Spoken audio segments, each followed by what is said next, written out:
Ay naku, may bisita ako. Decide mo. Kasi ginagamit niya yung cellphone ni Tinang. Kanina, nagagalit si Simon kasi ang likot daw ni Tinang. Diba? Malikot na, matulog na. Dapat isako na natin. Isako na lang natin. Hindi mo na natulog.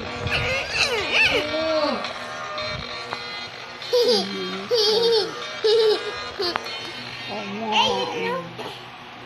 Yan. Doon nga kayo maglaro-laro. Ito na makialam dyan, Simon.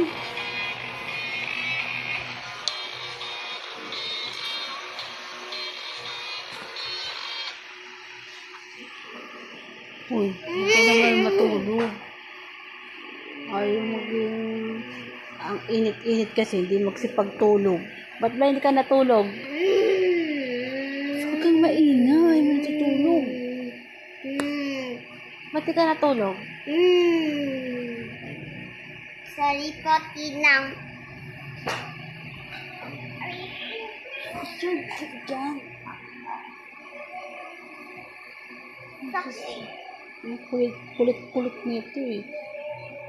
Si Simon, masyadong makulit. Dapat nga pinapatulog yan kasi tanghali. Puro laro. Kasi ang init daw. Mainit ba? Hindi. Oh, hindi pala eh. Dapat matulog ka na. Matulog ka na dun. Ayaw ko. Dahil may-ari ng cellphone tulog. Kaya siya, nakikigalaw siya ngayon. Kasi tulog yung may-ari. Kasi si Simon, hindi natutulog. Dahan-dahan lang, huwag ka maingay. Hindi natutulog, dahan-dahan lang dapat. Lagot ka sa may-ari dyan. Nakakahiram lang yan kapag tulog.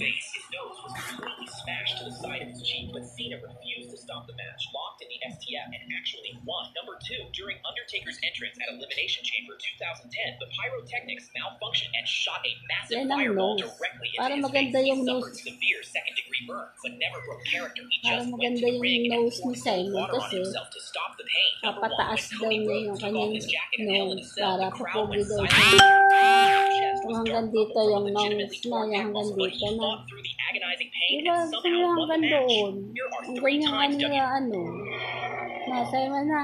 Kung hanggang dito yung nose dapat. Galing mo nga. Ano kayo yun? Oh, kitang-kita ka nga nila guys, yung nose mo eh. Oh, nose na nose yan. Diba? Ay, ayaw magsipagtulog kasi ang init dahil. Mainit talaga. Kaya ang ginagawa na lang, yan, maglaro-laro sila dyan sa baba, sa labas. Kesa na magsitulog kasi papaypay ka lang ng papaypay. Siyempre, hindi naman kagaya sa atin na naka-aircon. Kaya, yan na lang natin para mamaya maaga sila matulog mamayang gabi. Diba? Mamaya na lang gabi tutulog na. Tama ba? Kaya busy na lang siya kaysa matulog. Hindi siya makatulog eh. Binabanas siya eh. Puro pawis na si Simon. Pinapawisan. Ay, bakeka! Isa kang bakeka! Ano siya, bakekang na rin siya. Ay, nakabakekang na si Simon.